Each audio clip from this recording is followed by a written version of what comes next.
রাত তখন প্রায় 3:30। ঢাকার আকাশে চাঁদের আলো, কিন্তু শহর জেগে আছে এক নতুন উত্তেজনায়। হযরত শাহজালাল আন্তর্জাতিক বিমানবন্দরের ভিআইপি টার্মিনালে ব্যস্ততা তুঙ্গে। বিশেষ ফ্লাইটের অপেক্ষায় বাংলাদেশ সরকারের প্রধান উপদেষ্টা নোবেলজয়ী প্রফেসর মোহাম্মদ ইউনূস। গন্তব্য বেইজিং। কিন্তু এই সফর কেবল দ্বিপাক্ষিক কূটনীতির অংশ নয়, বরং তার দক্ষিণ এশিয়ার ভূরাজনীতির এক নতুন অধ্যায়ের সূচনা। গত বছরের সেপ্টেম্বরে জাতিসংঘের সাধারণ অধিবেশনে ভারতের প্রধানমন্ত্রী নরেন্দ্র মোদীর সঙ্গে ইউনূসের সাইডলাইন মিটিং হওয়ার কথা ছিল, কিন্তু ভারত সরকারের পক্ষ থেকে নানা অজুহাত দেখিয়ে সেই বৈঠক বাতিল করা হয়। কূটনৈতিক বিশ্লেষকরা তখন অনুমান করছিলেন এই সিদ্ধান্ত ভারতের জন্য বিপজ্জনক হতে পারে। সেই আশঙ্কায় সত্যি হলো। এরপরই শুরু হয় প্রফেসর ইউনূসের আন্তর্জাতিক মঞ্চে একের পর এক কৌশলগত চাল। মোদি যখন ফেব্রুয়ারিতে যুক্তরাষ্ট্র সফরে গিয়ে ইলন মাস্কের সঙ্গে সাক্ষাতের জন্য অপেক্ষা করছিলেন, ঠিক তখনই ঢাকায় আসে এক চাঞ্চল্যকর সংবাদ।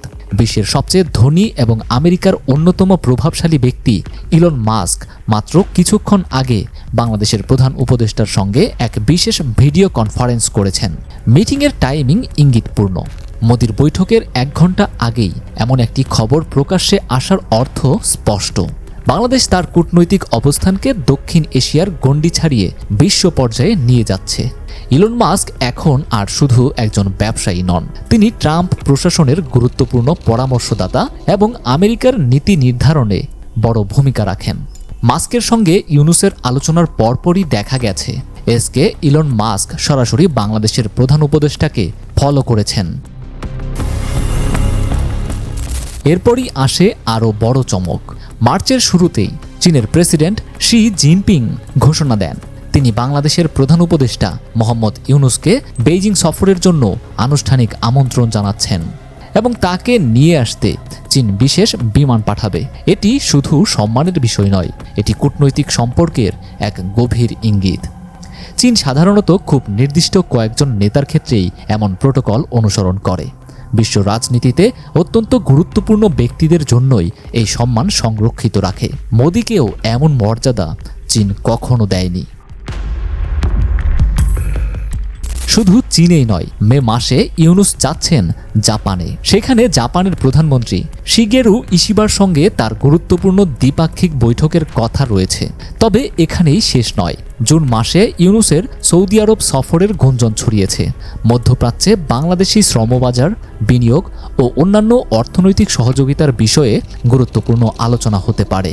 সৌদি আরবের ক্রাউন প্রিন্স মোহাম্মদ বিন সালমানের সঙ্গে ইউনূসের বৈঠকের সম্ভাবনা দক্ষিণ এশিয়ার কূটনৈতিক আলোচনায় নতুন মাত্রা যোগ করেছে।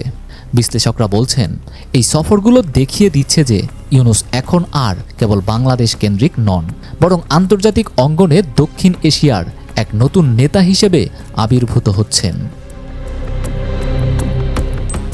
প্রশ্ন উঠছে, দক্ষিণ এশিয়ার সবচেয়ে বড় কূটনৈতিক খেলোয়াড় এখন কে, মোদি না ইউনূস? বিশ্লেষকদের মতে ইউনূস তার বিচক্ষণ পদক্ষেপের মাধ্যমে প্রমাণ করে চলেছেন যে সংকীর্ণ জাতীয়তাবাদের ঊর্ধ্বে উঠেই প্রকৃত বিশ্ব নেতা হওয়া সম্ভব।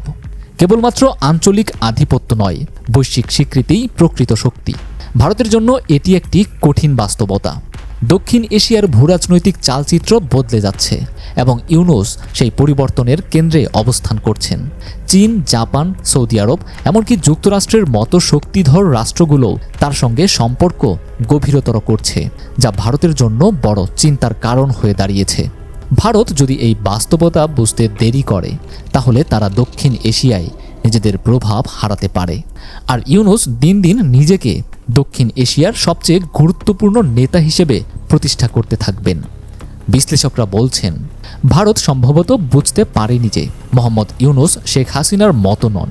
হাসিনার সরকার এককভাবে ভারতের ওপর নির্ভরশীল থাকলেও ইউনূস আরও বড় মঞ্চের খেলোয়াড়। নয়াদিল্লির রাজপথ যেন আজ অস্বাভাবিক রকমের নীরব। প্রধানমন্ত্রীর দপ্তরে আলো জ্বলছে, কিন্তু অভ্যন্তরীণ কক্ষে এক অদৃশ্য অস্থিরতা কাজ করছে। মোদির হাতে একটি নথি, বাংলাদেশের ভূরাজনৈতিক অবস্থান নিয়ে ভারতের বিশ্লেষণ। কয়েক মুহূর্ত চুপ করে থাকলেন তিনি, তারপর ধীরে ধীরে জানালার দিকে এগিয়ে গেলেন। বাইরে মেঘের গর্জন, প্রবল বর্ষণ শুরু হয়েছে। হয়তো প্রকৃতিও জানে দক্ষিণ এশিয়ায় এক নতুন দিনের সূচনা হয়েছে।